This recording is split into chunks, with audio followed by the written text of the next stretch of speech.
जय श्री राधे कृष्ण मित्रों। अहंकार मनुष्य के जीवन में एक क्रेडिट कार्ड के समान है, जिसका भुगतान हर अहंकारी मनुष्य को ब्याज के साथ करना ही पड़ता है।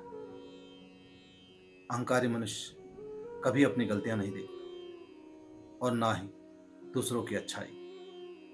आज का प्रसंग बहुत ही अद्भुत है। एक गांव में एक सेठ रहते। सेठ का इकलौता पुत्र अपने पिता की धन और वैभव का अहंकार करता, जिस बात से सेठ हमेशा चिंतित रहते। सेठ भगवान श्री कृष्ण के अनन्य भक्त थे। वो हर पल भगवान से अपने पुत्र को सद्बुद्धि देने के लिए प्रार्थना करते रहते। शिक्षा दीक्षा के लिए सेठ ने अपने पुत्र को एक गुरुकुल में प्रवेश दिलाया तथा आचार्य से कहा कि किसी तरह से मेरे पुत्र में अहंकार को समाप्त कीजिए। शिक्षा समाप्त हुई। शिक्षा समाप्त होने के बाद आचार्य जी ने सेठ के पुत्र से कहा कि मुझे गुरु दक्षिणा में कुछ चाहिए अपने पिता के वैभव के अहंकार में। शिष्य ने कहा, गुरुजी, आपको जो चाहिए मुझसे मांग लीजिए, मैं आपको वो अवश्य दूंगा। गुरुजी ने मुस्कुराते हुए कहा कि मुझे गुरु दक्षिणा में एक ऐसी चीज लाके दो जो व्यर्थ हो। शिष्य बड़ा चिंतित हुआ और गुरुजी के आदेशानुसार व्यर्थ चीज को ढूंढने के लिए चल पड़ा। चलते चलते रास्ते में उसे एक मिट्टी का टीला दिखाई दिया। उसने देखा कि मिट्टी का टीला किसी के काम का नहीं है, यूं ही पड़ा हुआ है। उसने सोचा, इससे व्यर्थ चीज क्या हो सकती है, क्यों ना इसे ही गुरुजी को गुरु दक्षिणा दे दी जाए। उसने जैसे ही मिट्टी की ओर हाथ बढ़ाया तो मिट्टी से आवाज आई कि तुम मुझे कैसे व्यर्थ समझ सकते हो, मैं तो सभी जीवों के लिए बहुत उपयोगी हूँ। मैं सभी अनाजों को उत्पन्न करती हूँ। तरह तरह के जीव जंतु मेरी शरण में रहते हैं। मैं बहुत उपयोगी हूँ। यह सोचकर उसने अपना हाथ पीछे खींच लिया और वो आगे चल पड़ा। आगे उसे एक पत्थर दिखाई दिया। पत्थर रास्ते में पड़ा हुआ था। उसने सोचा, ये रास्ते में पड़ा हुआ पत्थर जरूर व्यर्थ होगा, क्यों ना इसे ही गुरुजी को दक्षिणा के रूप में दे दिया जाए। उसने जैसे ही पत्थर की ओर हाथ बढ़ाया, पत्थर में से आवाज आई, तुम मुझे कैसे व्यर्थ समझ सकते हो? मुझसे तो मनुष्य अपने तरह तरह के भवन का निर्माण करता है।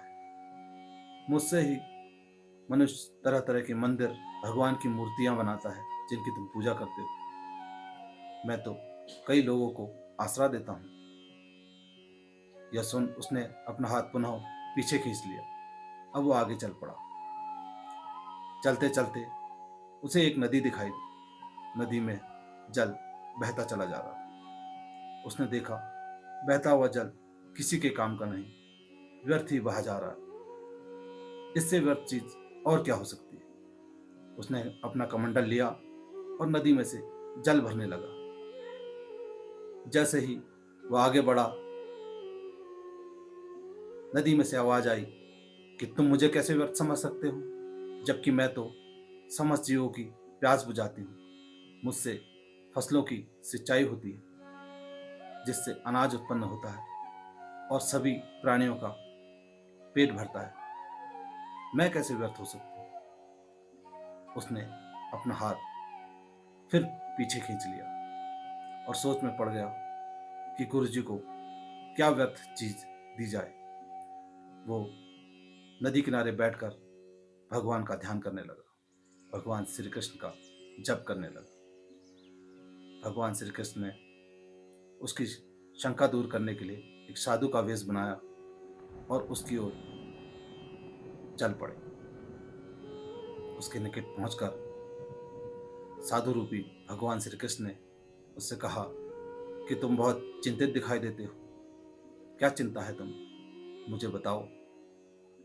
उसने अपनी सारी बातें साधु को बताई और कहा, मुझे कुछ ऐसी व्यर्थ चीज बताओ जिसे मैं अपने गुरु को दक्षिणा के रूप में दे सकूं। साधु रूपी भगवान श्री कृष्ण ने कहा, इस संसार में हर कण जो भी रचयिता ने बनाया है वो कभी ना कभी किसी न किसी के अवश्य काम आता है। उसकी रचना का दूसरा विकल्प नहीं है। वो जो कुछ भी बनाता है उसका कोई उद्देश्य है।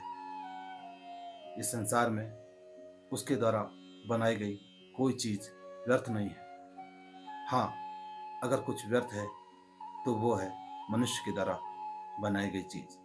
अगर कहो तो मैं तुम्हें बताऊं। उसने हाथ जोड़े और साधु से विनती करने लगा, कृपया मुझे बताएं। साधु ने बताया कि मनुष्य के भीतर का अहंकार ही किसी के काम नहीं आता। वो ना ही जिस मनुष्य के भीतर रहता है उसके काम आता है और ना ही वो सामने वाले व्यक्ति को लाभ पहुंचाता है।